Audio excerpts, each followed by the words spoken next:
Hi, everyone, and welcome to Out of Nowhere.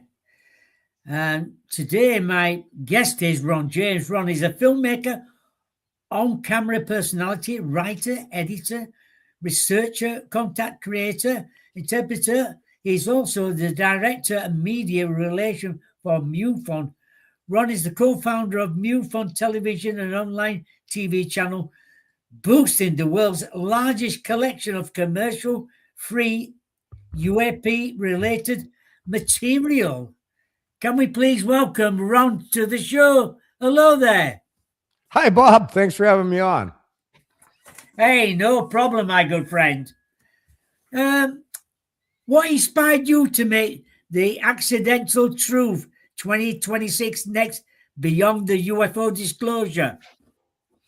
Well, I own a production company, so I make films, and I did one in 2012 called "It Could Happen Tomorrow," the dialogues on disclosure, and that one made the rounds, and it was a little bit ahead of its time as far as predicting what was going to happen with disclosure.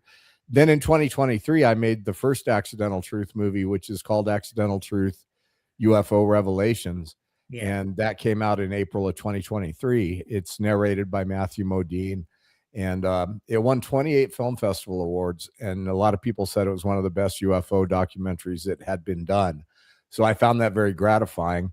And people can see that movie now for free on YouTube, Accidental Truth UFO Revelations. I didn't want to make a follow-up until I really felt like I could move the ball.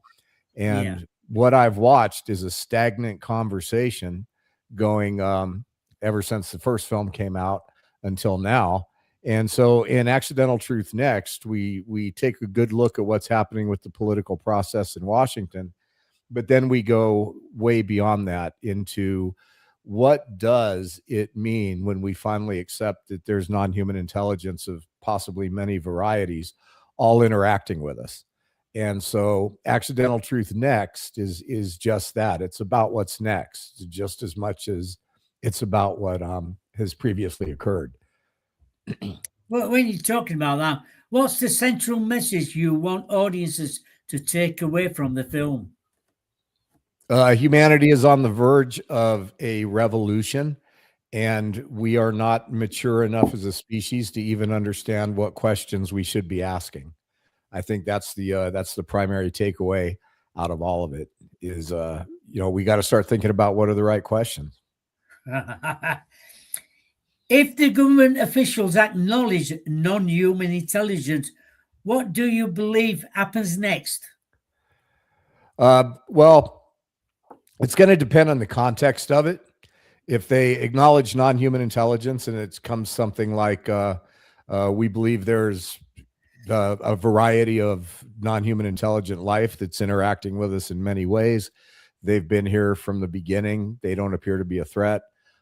People are just going to kind of go back to their thing and say, keep me posted. But if it comes out that there's non-human intelligence of many varieties interacting with us, and some of them could have nefarious intentions, and there's absolutely nothing we can do to defend ourselves against them, the reaction is going to be a lot more panicky and disruptive. So I always say people say, is humanity ready for the truth? And I'm like, I used to say, hell yeah, we're ready for the truth. But now I'm like, I think it has to do with the context of what that truth is. Yeah, because when you talk to a lot of people who said, oh, we're ready for it. I said, yeah, but some people are not ready for it. Some people aren't ready for it. If you said they're going to land tomorrow, there'd be hysteria. Pardon me, I didn't hear that. I think if you knew but aliens were going to land tomorrow, a lot of people would be hysteria. They'd be frightened, and then other people say, let them come. Yeah, again, it's really the context of what their presence is going to mean. If it's life goes on every day and things are normal, then that's going to have less effect. But unfortunately, what I'm seeing now, Bob, is that people are circling the wagons around their own belief systems and ready to fight for their point of view. And that's not really productive. in order to understand this stuff, we need to keep an open mind.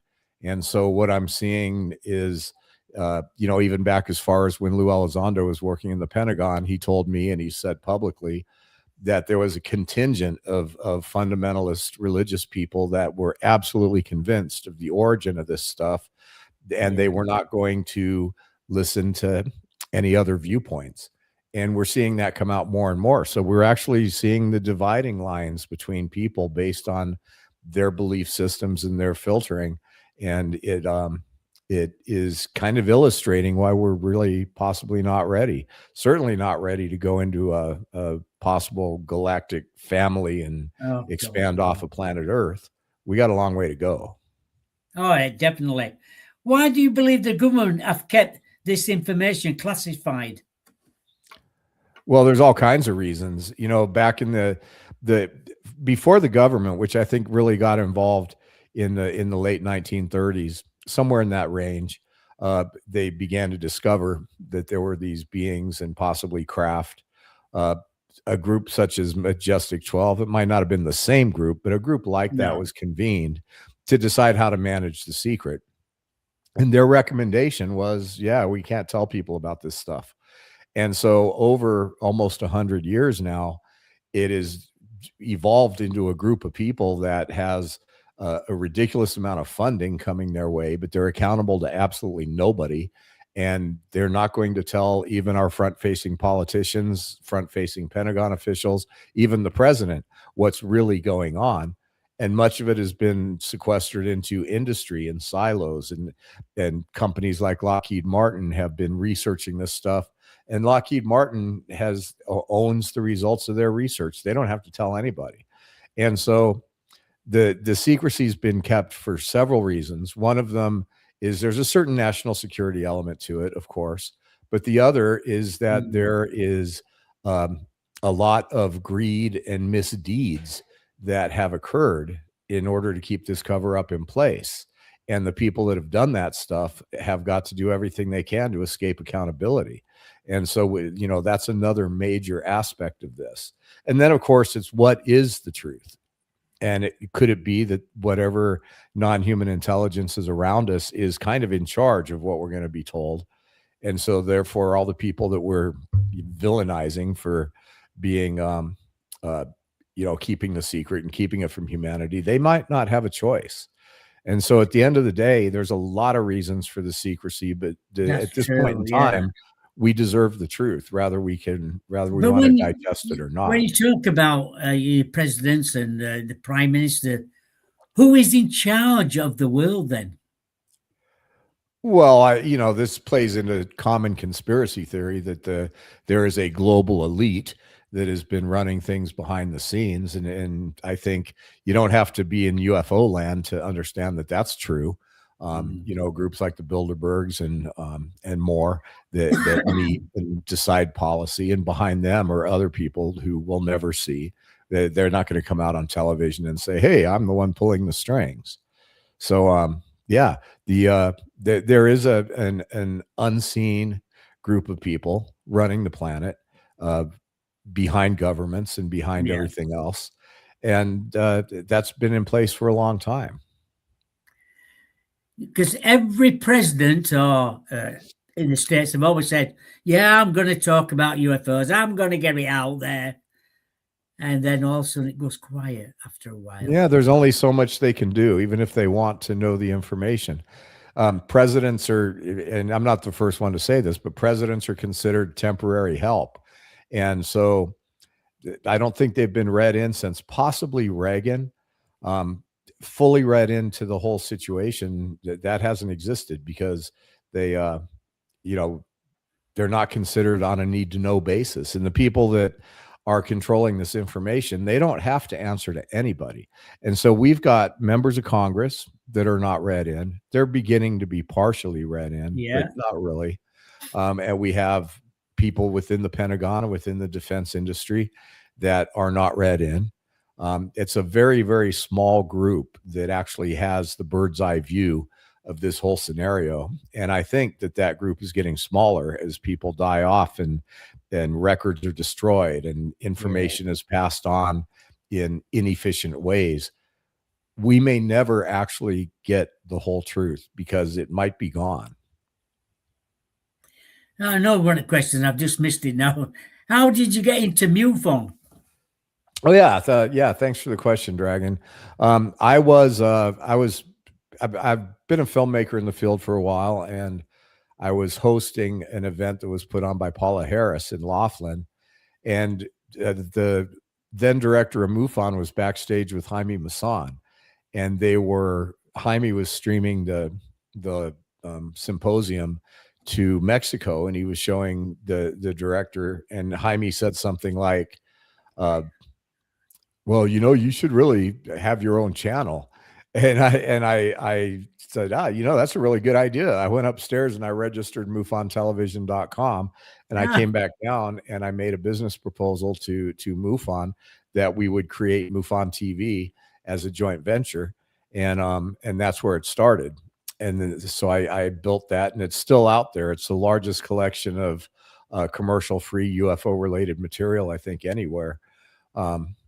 And so after that, when leadership changed, they invited me to be their media relations director, which is basically, helping people like Ancient Aliens and these different TV shows and with MUFON content. And so I've been doing that. It's a volunteer job. You don't get paid. Everybody in MUFON is a volunteer. But that's how I got involved. People like you out there that can help other people as well. Because a lot of people, when they get a sighting, sometimes they don't want to talk about it. It might be 5-10 years before they decide to tell somebody. Yeah, MUFON has the Experiencer Resource Team, which is a whole group of people who are available to help experiencers come to grips with what's happening to them. We're doing cutting edge research. We've got amazing people. We've got Kathleen Martin, we have George Medich, and many, many others that are there just for the experiencer side of this. And then we have actual boots on the ground that will investigate legitimately worthy UFO sightings all over the world, literally. It's the only organization that does this work. There's a lot of other groups that are popping up, but MUFON is the original, and we still to this day are the only ones doing this kind of stuff. Yeah, I think so MUFON, people need to understand what a valuable contribution MUFON. I think they're in the UK as well. Yeah, MUFON has chapters in Europe and South America and all over the place. And so, if you have a UFO story to tell, there's a lot of people competing for UFO reports. I guess at this point in time, they have some kind of value besides just adding to data. But MUFON maintains the largest database ever of UFO case reports. And so report your UFO sighting to MUFON, no matter who else you report it to. It's very important to keep our database as broad as possible.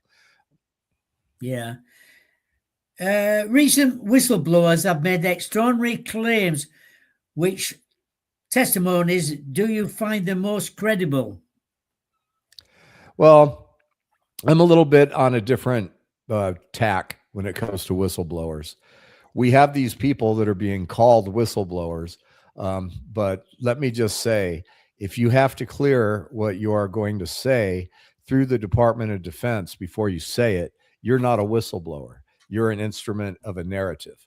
And so these so-called whistleblowers that are saying these things, they're just part of the story. A true whistleblower is going to be somebody like in the movie Disclosure Day that gets his hands on irrefutable proof and does whatever it takes to get it away from the people who possess it and bring it to the public at great risk to themselves. That's a whistleblower. I haven't seen one of those yet. Well, that's good. Yeah. What role should journalists play in investigating these stories? Not become part of the problem. It's like I'm starting to grow a little bit weary of journalists and filmmakers that have plugged themselves into the story.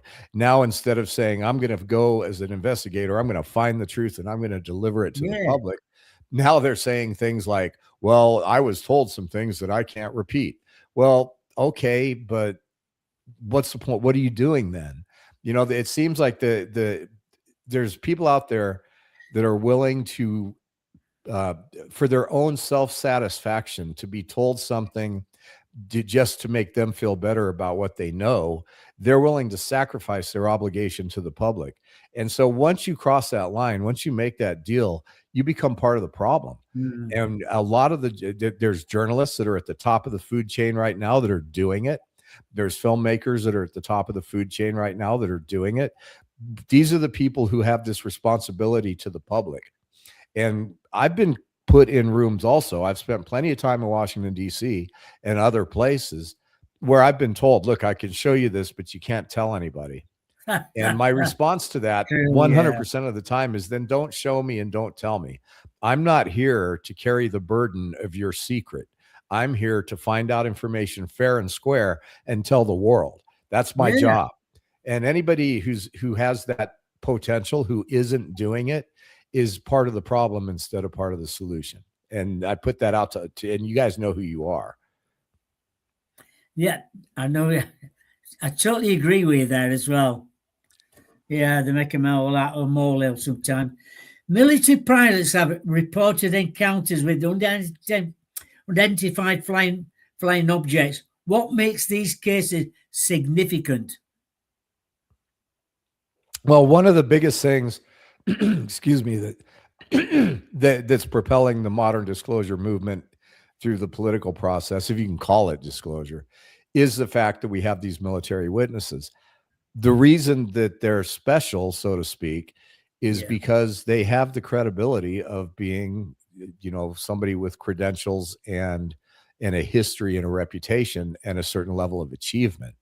If you have just an average guy that maybe works at wherever, just an average person filing UFO reports, well, that's fine. But when you have people with intense credibility, doctors, lawyers, attorneys, jet fighter pilots, the more achievement you've made in your life, the more credibility you have when you go to say things.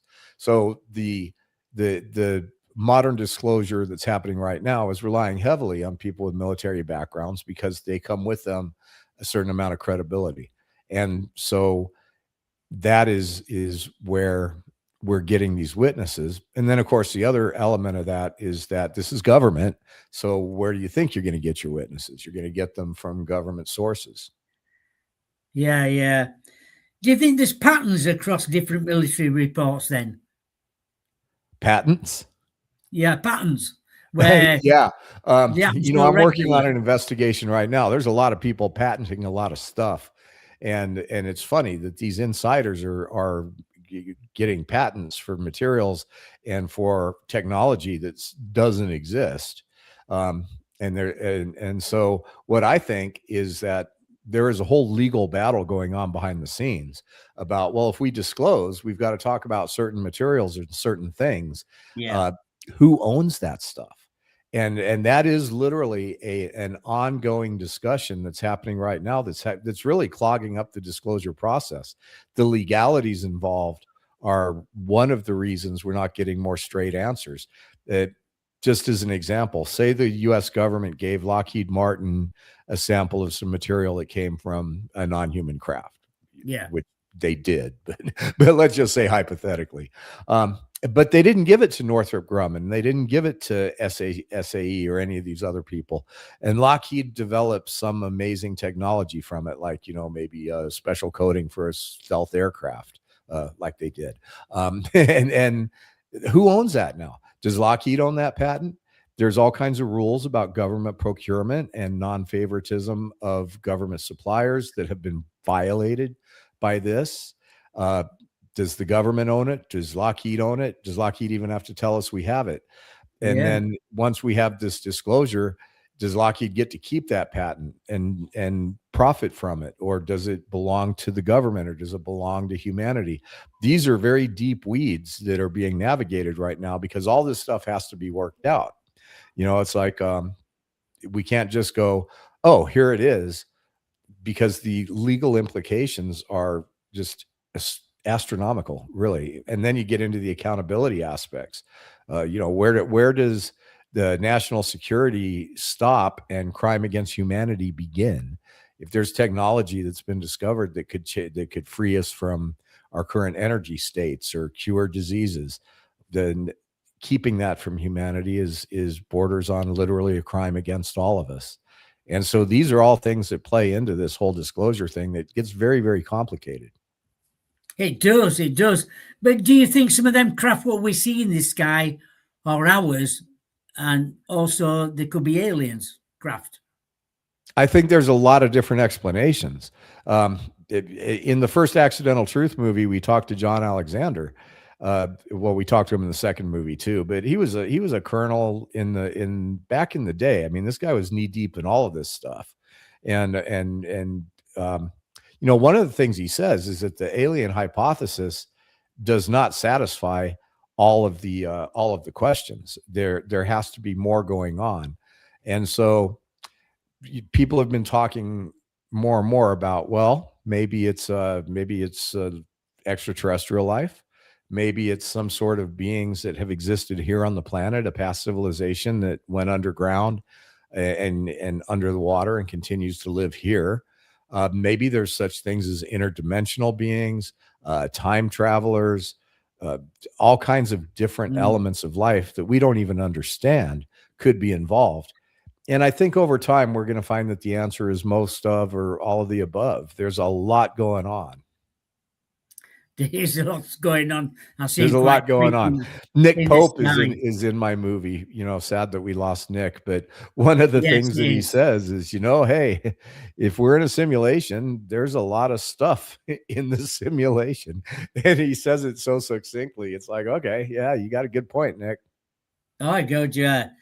Have any military witnesses shared stories with you that were not included in the film? Oh yeah, people come up and tell me stuff all the time. You know, you have to reach a certain bar. Like we do 3 material stories in the film about weird stuff that has come into the lives of experiencers. That we have physical samples that defy explanation, and that's just the truth. So where that stuff came from or what it is, you know, I'm not out there trying to sell that, hey, this came from a flying saucer. But what I am saying is that these people have come to me with not only incredible stories, but some kind of tangible physical objects to back up their stories. And so that's worthy of putting in the film. I can't just take things that people say and consider that, you know, worthy of dedicating the resources it takes to flesh out a story. But in our film, we've got some pretty interesting cases that are there and involved. But, you know, MUFON gets thousands of reports every month. And some of them we're able to fully investigate, and some of them just go into our database because there's not enough evidence to support the resources. But at the end of the day, yeah, we're hearing a lot of stuff. I'm going to say, you would do. How much evidence is documented versus based on witness accounts? And who would oversee such programs if they exist? Well, it depends on if you're talking about government or civilian UFO investigative bodies. MUFON has physical evidence is hard to come by. Even good photographic evidence is hard to come by. Out of every 100 or so reports that MUFON receives, I think it's between 94 and 96% of them we're able to actually explain. And so, you know, like when Starlink launches satellites, that's a celestial event. the UFO reports light up because these things are so, you know, they're low orbit and they're very strange. So one of the biggest things with MUFON is that we're not interested in quantity of unexplainable reports over being able to explain what we're seeing. We're dedicated to the scientific understanding of UFOs for the benefit of humanity, and we do not want if it's not a legitimate unexplainable sighting, we're going to figure that out no matter what it takes. And so physical evidence, very hard to come by. Good quality photographic evidence, pretty hard to come by. Testimony, a lot of testimony. If multiple witnesses are all seeing the same things, especially if it's coming from different locations within a locale, that's pretty good. But yeah, at the end of the day, you would think that we'd have more evidence, but it only takes one, and we've certainly got more than that. I'm sure you have as well. Could there be more than one type of non-human intelligence? Pardon me? Could there be more than one type of non-human intelligence? Yeah, I think we covered that a couple statements ago. That there is the idea that they're coming from a lot of different places, and there's also life that we might not even understand. There's talk now about plasma beings. Okay, well, that wasn't on anybody's radar screen. Oh, God. These things could be flying around in our atmosphere, and they could be what's coming in when people do summoning. Maybe they're able to tune into our frequency and appear for us. So we got plasma beings now. David Grush brought that up, and the Skywatcher team has suggested that. So I think that we have to figure out what is our definition of life, and we don't have enough information to flesh that out. And so, yeah, it's all kinds of different forces that are at work. There's a question from Dragon here. Apart from UFOs, do you have an interest in other phenomena such as cryptid? This has been different subjects that have stayed in silos for so long. People that are investigating Bigfoot, they have their own version of what this is. People that are investigating UFOs don't want to talk about Bigfoot. People that are investigating, haunted houses and coming up with proof of life after death don't understand how it all dovetails together. But the fact of the matter is that all of this stuff is connected. There's mechanisms within our physical reality that make these things possible. And the same mechanisms affect things on many different fronts. So what we're finding is that you really can't investigate UFOs and turn your back on all these other things that are happening, because they are all profoundly interconnected. What do you think the alien agenda is? Well, that gets pretty speculative, but I'll tell you what resonates with me is the idea that there are multiple spacefaring beings that have been, running around the universe for a long time. Yeah. And it would only serve logically to conclude that they probably have some kind of at least loose alliance or understanding. Otherwise, they would have just destroyed each other with the massive technology that they have. So there's probably multiple spacefaring species. They probably have some sort of excuse me, some sort of organization, and there may be multiple species that have an interest in planet Earth. If you're a galactic realtor, it's a pretty hot property. It's one of the few that sits in the Goldilocks zone. It's teeming with life, and there could be a lot of reasons that different species have an interest in the planet. What piece of evidence do you believe deserves far more public attention? Well, some of this metal that's coming from these ships certainly does. In Accidental Truth Next, which is out on Amazon right now, we've got 3 cases. One of them is a Russian sample that we know has been in space because we've had it analyzed. We know that it's doing things that defy explanation. I'd like to see a little more research into that.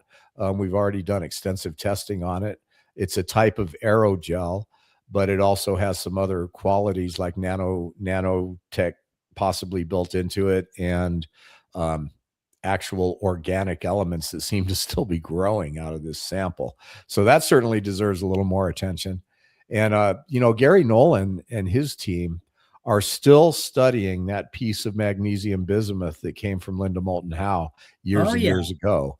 I think that piece of material is the gift that keeps on giving. We're just now understanding. In the past, it was like, well, how did all these weird layers come from? Well, now we know that there's such a thing as 3D printing, and there's possibly such a thing as molecular and atomic level 3D printing, whether we have it yet or not. But that would explain how this material was made and layered in such fine, precise layers. And that material is still being studied. Gary's still got it. Unbelievable. What would constitute undeniable proof for you then? Well, obviously, a craft that would be taken out and put into the public domain where scientists from all over the world could come and look at it, where the public could see it. These people that are guarding the secret, Bob, it's not enough for them to just come out and say, "Hey, I worked in a lab. We were reverse engineering spaceships," like Bob Lazar did. They will throw away their lives and their career for doing that. They'll be immediately ridiculed, and then they will lose. They will pay the price for defying the secrecy. So it's going to take something absolutely solid and earth shattering, just like in the movie Disclosure Day. At the end, they brought all the files, all the videos, all the tapes, and a real alien to back it all up. It's going to take something that radical for a whistleblower to come out and succeed in convincing humanity that what they're revealing is correct. Anything less than that is just great personal risk to the person that's choosing to do it. And so I understand why we don't have anybody out there that's done this yet. Do you think their agenda could be beyond our current understanding? Well, certainly we are very unaware of the true nature of space and time. We're unaware of the true nature of the reality that we live in. And so if we don't understand the core facts of our existence, then advanced species, advanced beings, advanced versions of conscious creations are going to be operating on a completely different wavelength than we are. So yeah, I think that's quite possible. Where do skeptics raise valid points? The skeptics raise valid points on every aspect of this. If you could say, "Oh, the government recovered craft and there's reverse engineering programs," skeptics can say, "Well, there's no proof of that. I mean, there's talk, there's witness testimony, but there's no actual solid proof." Skeptics have a great time in this field because they can be skeptical about all of it. And MUFON itself, we're very skeptical. We're not just absorbing information just because we'd like it to be true. And so skepticism belongs in this field, and skeptics have a right. Mick West is he's pretty good. He's a good skeptic.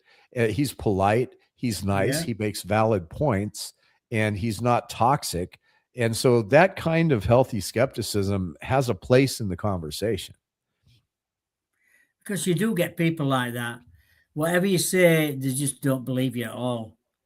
They come And that's across fine. arrogant. Some people come across arrogant, saying, "You're talking a load of rubbish." Well, reality is very fluid. That's one of the things that we're learning, is that our actual reality is very subjective.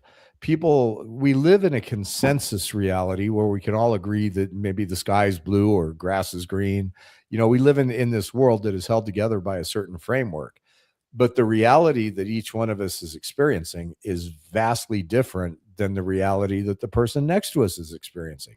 We're all living in completely different worlds, even though we live on the same planet, so to speak. And Oh God, so yeah. when you start getting into skepticism and debunking and all this other stuff, one of the things that I think we're going to learn that is very, very important to understand is that reality is more subjective than we think. That we have this idea that we're living in this consensus reality, and that's where we're dwelling most of the time. But I think we're going to come to understand that we're living in a subjective reality that's different for each one of us, more than we're not. And that within this subjective reality, multiple things can happen to multiple people, and they're all different, but they're all correct. So we have to understand what I call the quantum nature of truth. And that is that two yes and no can exist in the same space at the same time. So in order for you to be right does not necessarily have to make me wrong. And I think once we understand that at a fundamental level, it's going to change the way we look at everything, including conflict. What I've noticed about a lot of people when you go out sky watching, whatever you do, wherever you're researching, some people attract UFOs and other people just don't. In fact, some people, I'll say, "Look at that up in there, it's moving along," and they'll go, "Where? I can't see them." And it happens quite a few times that over the years. I've been in different places. Some people see things, some people don't. Yeah, that illustrates the point I just made, that we're living in subjective realities where, yeah, one guy might be standing on the beach and see a flying saucer. Another person might say, "Ah, that was just a seagull." So who's right? And the fact of the matter is that it's quite likely that they're both right. They both saw what they were meant to see, and so it just opens up the door to trying to come up with a broader understanding about reality itself. In the new film, we go totally off the deep end at the end. The last 40 minutes are all about simulation theory, traditional religious teachings that have been telling us Oh, stuff yeah. all along, artificial intelligence, post biological civilization, um, and where we're going. And so it opens up a giant can of worms. Where do you think disclosure conversation will be in 5 years? That's an interesting question. You know, if we're relying on the government to get this done, I think it'll probably be where it is right now. They're going to hold on to this for as long as they possibly can. The powers that be that are behind the scenes controlling the information. This is not a cohesive group that all agrees on what we should be told. This is one aspect of this group that is absolutely against any kind of disclosure. And then there's another group that just wants to tell us everything. And these are the people that have been the puppet masters of information from the beginning. Within that group, I believe, are splintered factions. And so we're seeing the back and forth, the argument, the differing of opinions. That is filtering up through what we're seeing play out through our front facing people that are supposedly on top of Yeah. this. What we're seeing is a behind the scenes battle for what we're going to be told. And I think that battle is creating a stalemate. We have guys like David Grush coming out and saying, "Hey, we reverse engineered craft. We have aliens." But then we've got the official military story still saying none of that is true. So, you know, even it illustrates how even the people that are in the know are not willing to come off the information. Some of them want it out, some of them don't want it out. And that's why we have such differing stories that are reaching us. If you could ask these intelligence one question, what would it be? That's pretty interesting. I don't even know if we'd know what question to ask them. You know, we could say, "Well, how come you're not rescuing us?" But we already know the answer to that. Where humanity needs to self-determine. It needs to, you know, create its own outcome. So, how come you're not helping us? Wouldn't be one. What is the nature of the universe? They could answer us, but we probably wouldn't understand. I don't, you know, I guess I would ask what's next, just like my movie asks. Is like, this film is not telling everybody what's next. It's telling people that there are a whole new set of questions and a whole broader way that we have to think in order to even comprehend what's next. So if I had my opportunity to ask any one of these types of non-human intelligence, I would ask different questions of different types, obviously. But Yeah, yeah, what's next? What's next for humanity? What do we have to do to have a positive outcome? And you know, yeah, what's next? What surprised you most while making this film? I think you know, everybody, just like myself, just like a lot of other people, have had very high hopes for this political process of disclosure that's unfolding through Washington, D.C. But it's been almost 10 years since Lou Elizondo stepped on a stage and began this modern era It's been a of long so-called time. disclosure.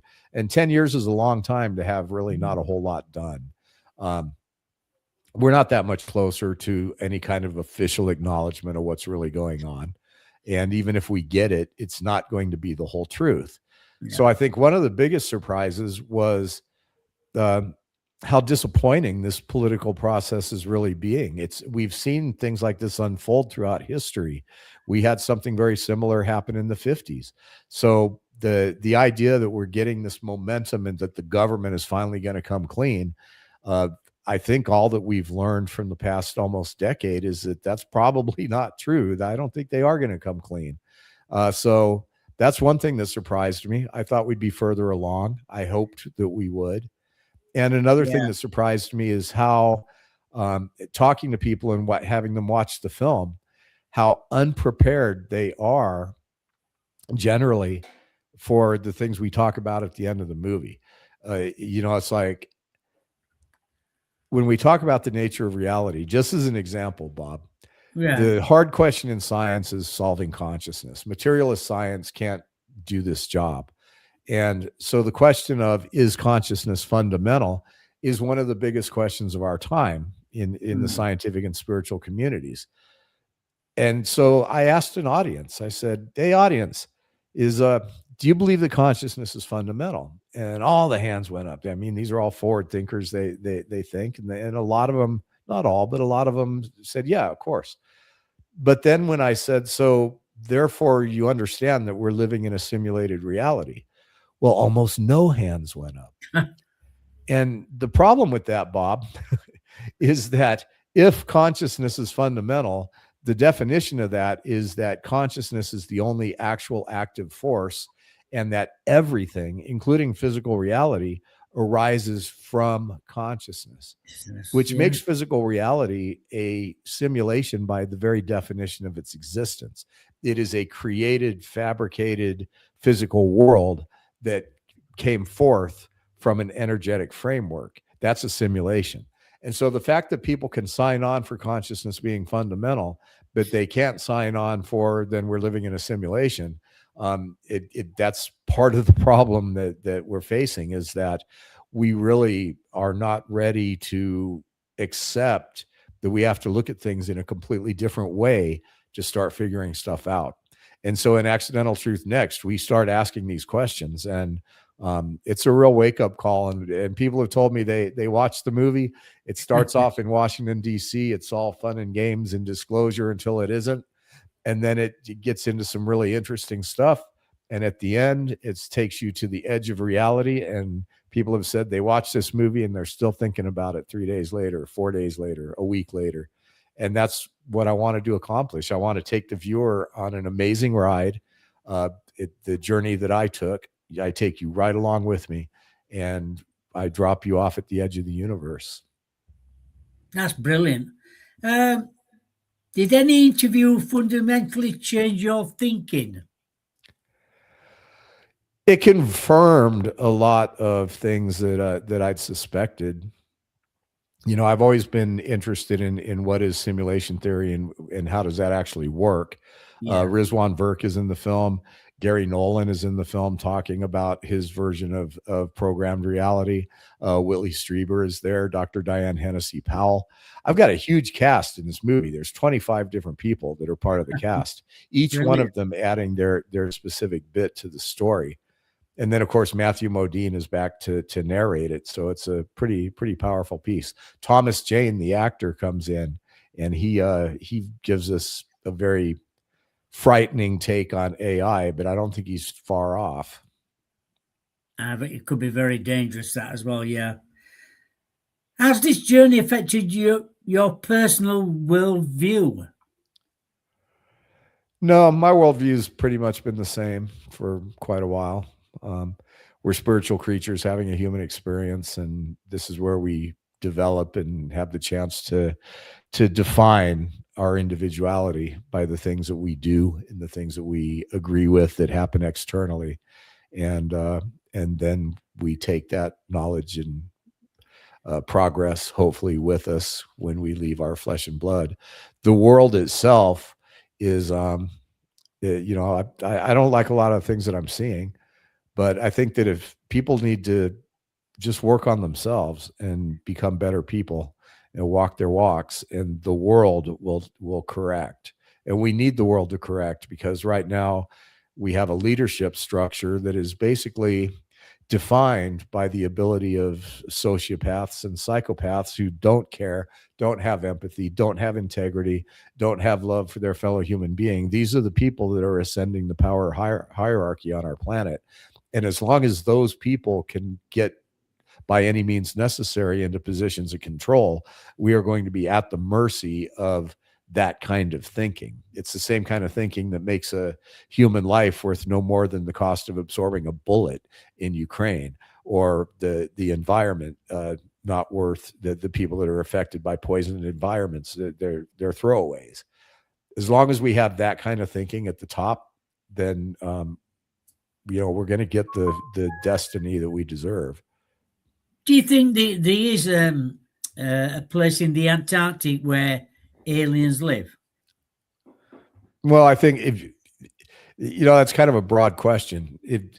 The idea that there is at least one or more advanced civilization that may have been here on the earth all along. Earth is not a safe place to be. Sooner or later, if you're living on the surface of Earth, you're going to get wiped out. Sooner or later, we're going to get wiped out. An asteroid's going to hit. The Yellowstone caldera is going to go off. There's all kinds of things that happen that will be civilization-ending events. And sooner or later, they're going to happen. And so if you're a planet Earth dweller, the only safe place, or safer, is going to be under the ground or inside under the ocean. Living on the surface is not safe in the billion-year time scale. And that's not speculation. That's just the way it is. So the idea that there's plenty of evidence of previous civilizations on the planet. So the idea that there could be the remnants of an advanced civilization that's still thriving inside the Earth is quite high.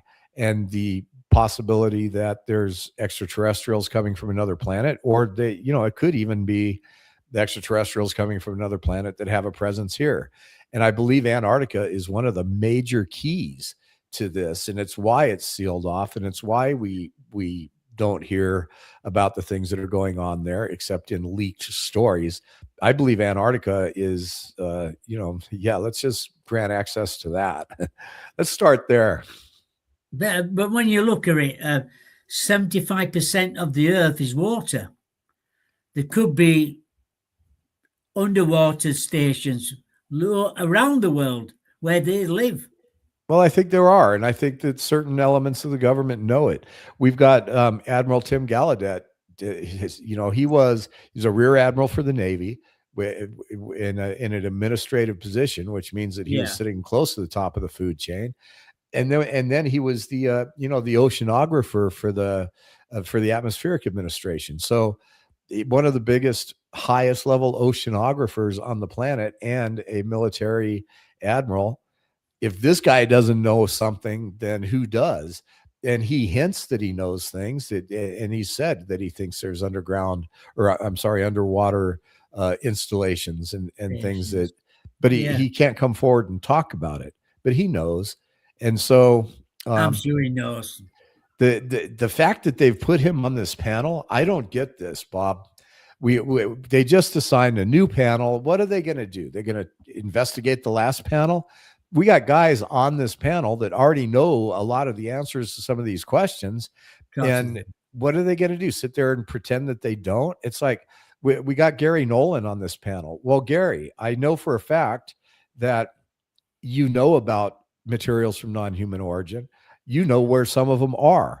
You were offered the opportunity to actually see a craft. I don't know if that ever came through for you, but it happened. We've got Admiral Gallaudet, who knows perfectly well, more than anybody else, what is under the oceans that is non-human, or at least not us. This guy already knows this stuff. So why is he sitting on a panel where they're trying to figure it out? And why are they all acting like they don't know? It's Anyway, don't get me started. Exactly. What's next for you after Accidental Truth 2026? I have a new film coming out with Michael Schratt about legacy programs, where we're actually going to identify the programs, what happened, where this craft came from, where they were taken for research, and some of the witness testimonies that saw this stuff unfold.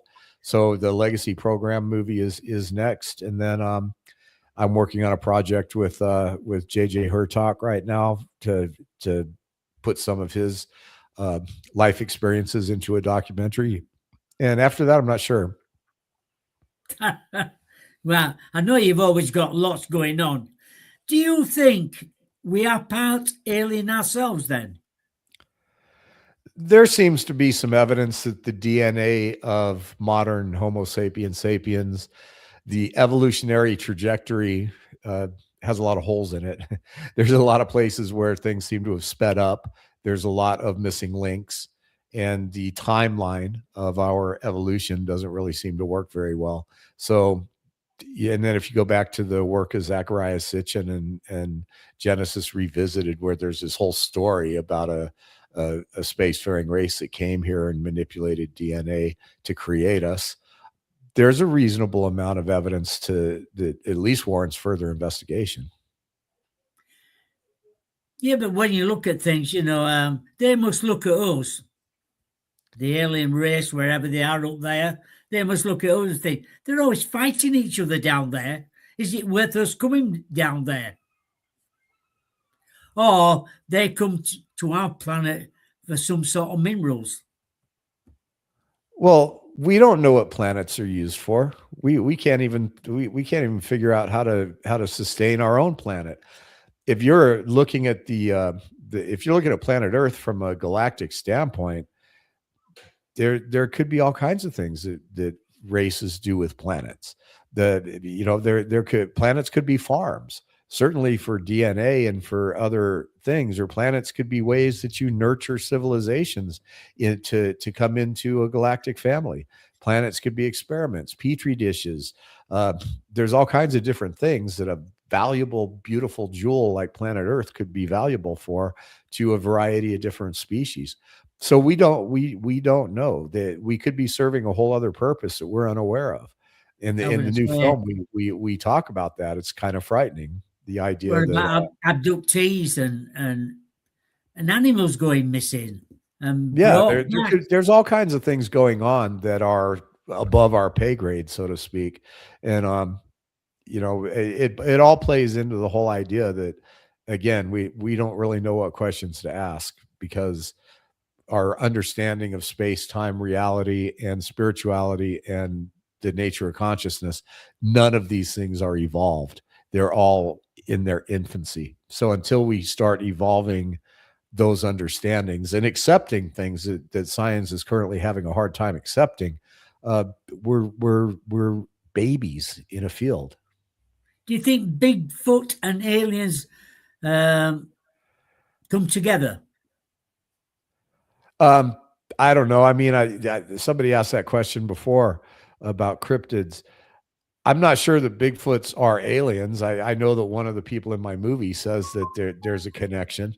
One thing that strikes me as very funny is that if Bigfoots are coming here on spaceships, you would think that they would at least have showers on the spaceship. I like that. Yeah, there's lots of theories about when a Bigfoot's around, there's alien craft around. Not necessarily. I don't think they are at the same time. I think Bigfoot are some sort of intelligent creature, and what knows, it seems to disappear into nowhere. 1 minute it's there, next minute it's vanished. And there's too much people around the world seeing these creatures. Yeah, it's a mystery. And when you add the first, there's the whole idea that there's just an unidentified primate running around our deepest forests. And if you've ever gone deep into the woods, there's plenty of places to hide. So at the end of the day, maybe they're intelligent enough to keep off our radar screen. But then you have the idea that these things go on to have an interdimensional element to what they are. That's a whole other element to it that I don't have enough knowledge or understanding of the Bigfoot phenomena to have a comment on that, but anything's possible. But usually I tend to favor that if Bigfoot is here, um, they're just an unidentified species on the planet. I don't really resonate that they're connected to extraterrestrial phenomenon in that way, but I could be wrong, and maybe I am. You know, you get a state like Washington where you're not allowed to shoot a Bigfoot. Yeah. Can't shoot what doesn't exist. Isn't that funny? Yeah, strange that, isn't it? They've got signs up, by all accounts. You cannot shoot a Bigfoot in the Washington state or else you get penalized. Yeah, I just don't get it. That always struck me as kind of funny. Exactly, yeah. Exactly. Excuse me a minute. Blow my nose. Oh, God.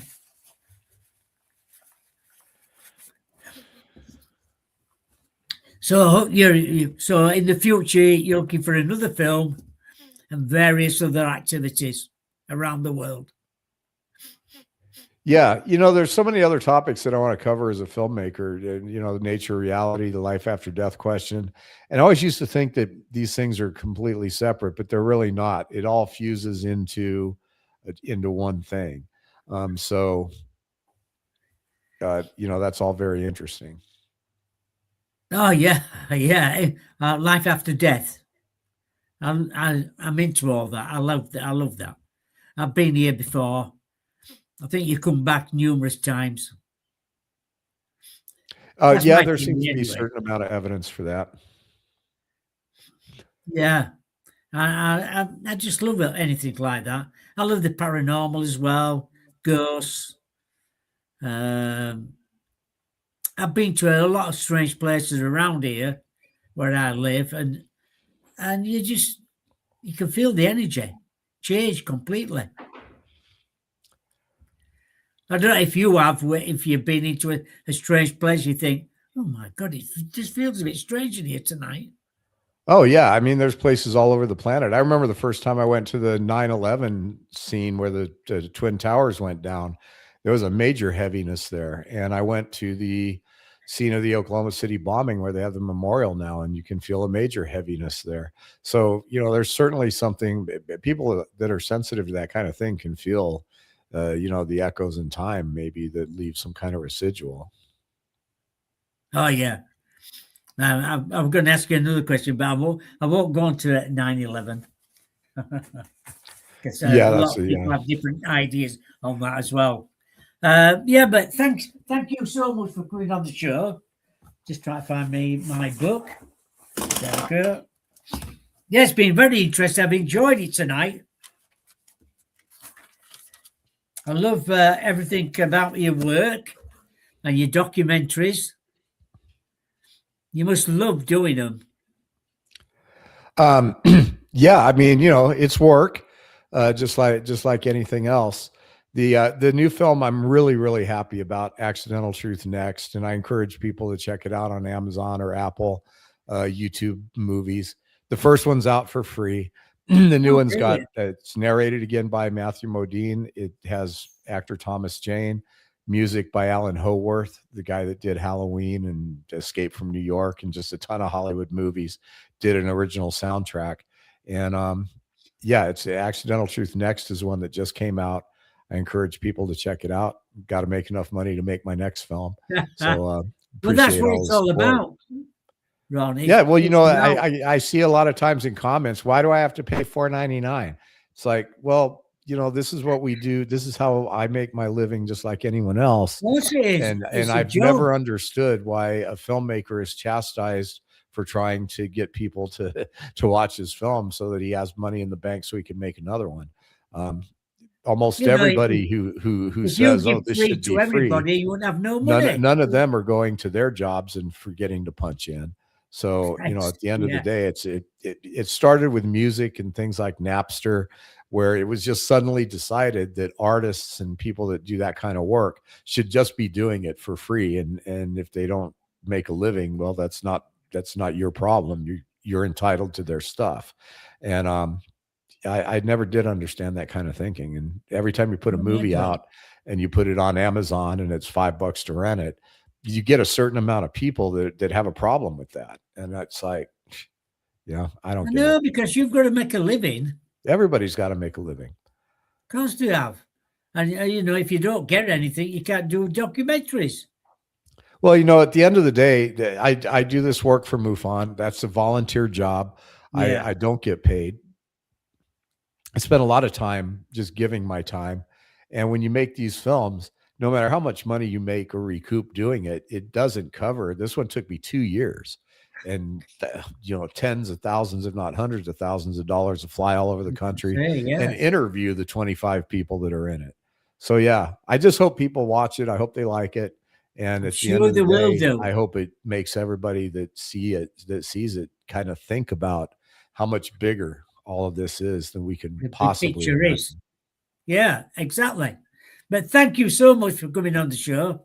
Rebecca just said you're a great guest, and Janice said a great guest as well. So, you're well liked around here. Well, I appreciate that, Bob, and I appreciate that, audience. Thank you so much. And it's like just doing what I can to help encourage human understanding. It's very gratifying when I know that people appreciate it. It is. You're a fantastic guest to have on anybody's show. So thank you again. My guest next Wednesday is Sherry Brake. Next Wednesday, that's the 8th of July at 7 p.m. in the UK. Thank you. Thank you, Ron. Thank you to all the guests in the chat room. You take care and have a lovely afternoon. Bye. Thank you. Now. Is there any way you could send me the audio recording of this interview? Oh, will do. Yeah, I'll send it to you straight away. Perfect. Thank you, Bob. Thank you. Bye. Bye, everybody.